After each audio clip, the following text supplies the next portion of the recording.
Sorry for getting killed, Peachy. On account of me being so bleeding high and bloody mighty. That I can, Danny, and that I do.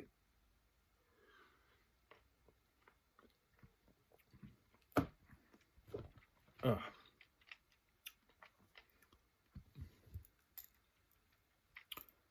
I've just sucked 1 year of your life away. Most curiosity is, said Vorbis. It leads the mind into speculative ways. Yet the man who wrote this walks around free in Ephebi now. Druna glanced at the scroll. He says here he went on a ship that sailed to an island on the edge, and he looked over and... Oh, that was Druna. It says here he went on a ship that sailed to an island on the edge, and he looked over and lies, said Vorbis evenly. And it would make no difference even if they were not lies. Truth lies within, not without. In the words of the great god Om, as delivered through his chosen prophets, our eyes may deceive us, but our God never will. But Vorbis looked at Friet. The general was sweating. Yes, he said. Well, Ephebi, a place where a madman has mad ideas, everyone knows that. I mean, maybe the wisest course is to leave them stew in their folly. Vorbis shook his head. Unfortunately, wild and unstable ideas have disturbing tendency to move around and take hold. Fred had to admit that this was true. He knew from experience that true and obvious ideas, such as the ineffable wisdom and judgment of the great god Om, seemed so obscure to many people that you actually had to kill them before they saw the error of their ways. Whereas dangerous and nebulous and wrong-headed notions often had such attraction for some people that he would discard thoughtfully, hide up in the mountains and throw rocks at you until you starved them out. They'd prefer to die rather than see sense, for it had seen sense at an early age. He'd seen it was sense not to die. What do you propose? He said. The council want to parley with Ephebi, said Druna. You know, I have to organise a deputation to leave tomorrow. How many soldiers? Said Vorbis.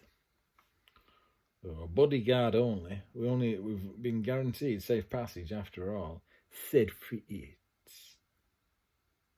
We have been guaranteed safe passage, said Vorbis. It sounded like a lengthy curse. And once inside?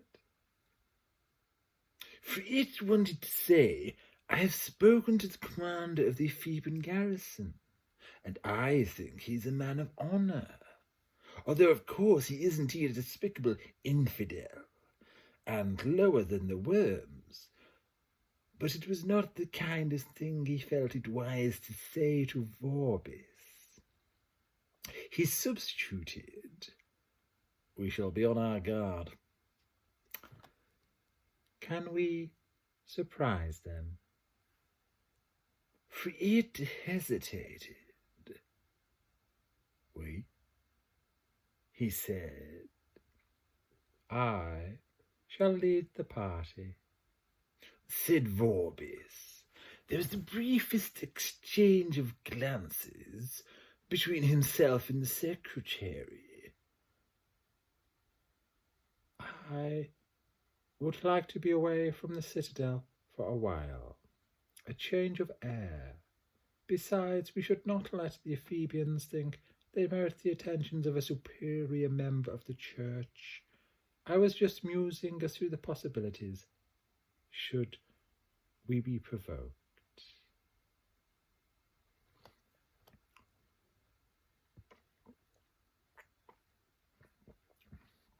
Friet came.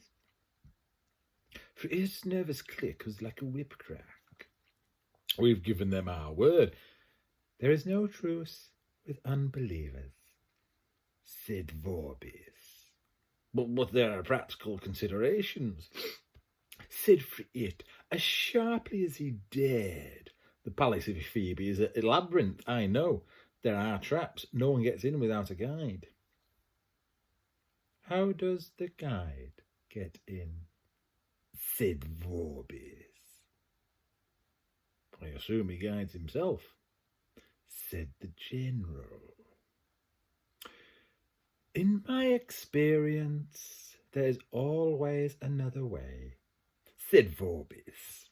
Into everything, there's always another way, which the God will show in his own good time.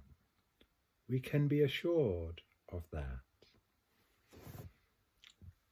Certainly matters would be easier if there was a lack of stability in Ephebi, said Drona. It does indeed harbour certain elements, and it will be the gateway to the whole of the Turnwise Close, said Vorbis. Well, the Dell and then to sort, said Vorbis. Drunner tried to avoid seeing Fritz's expression. It is our duty, said Vorbis, our holy duty. We must not forget poor Brother Murdoch. He was unarmed and alone.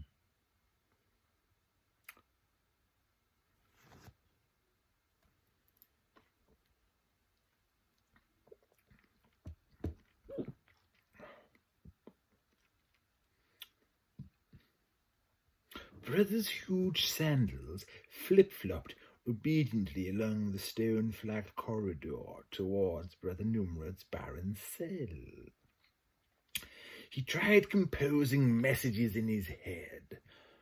Master, there's a tortoise who says, Master.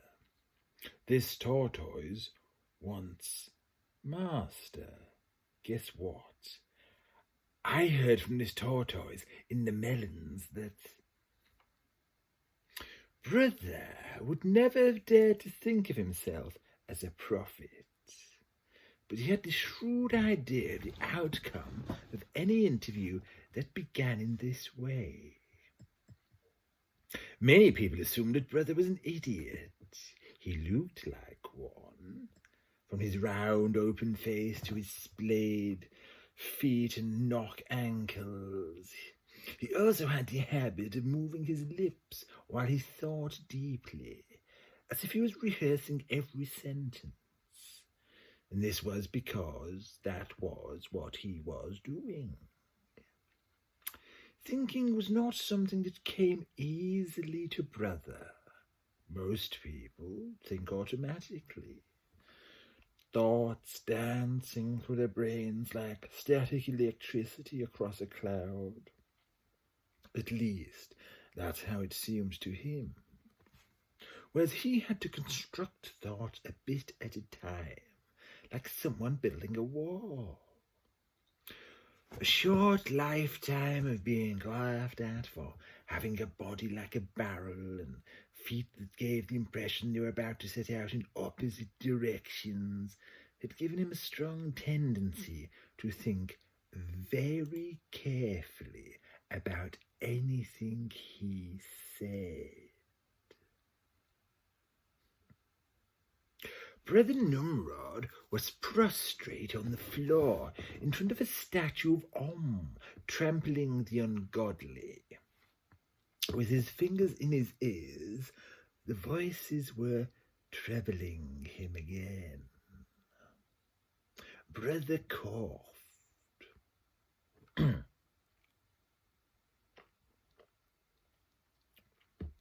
He coughed again.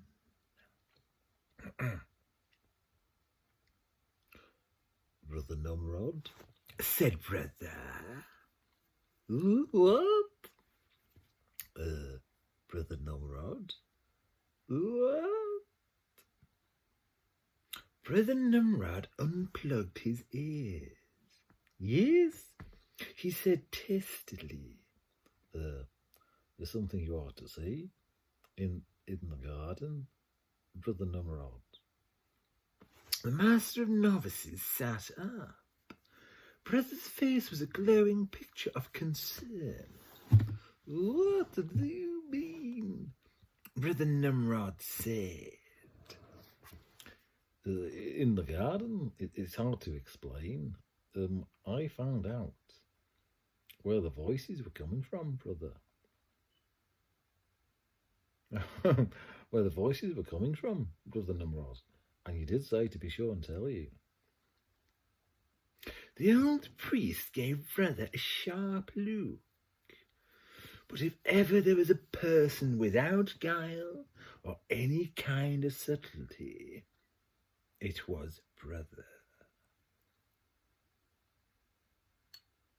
Fear is a strange soil. Mainly it grows obedience, like corn, which grows in rows and makes weeding easy. But sometimes it grows the potatoes of defiance, which flourish underground.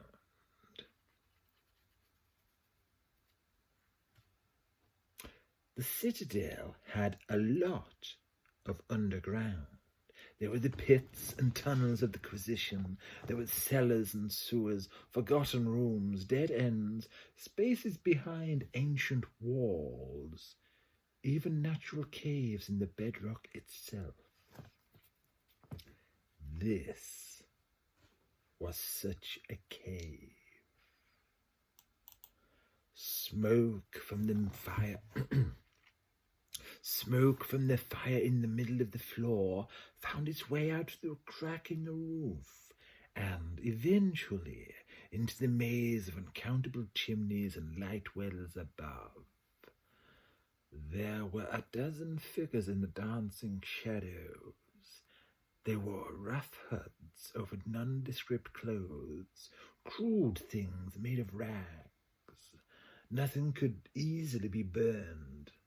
Nothing that couldn't easily be burned after the meeting, so that the wandering fingers of the Inquisition would find nothing incriminating.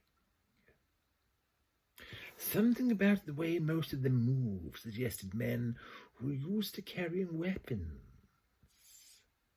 Here and there, clues, a start, the turn of a word.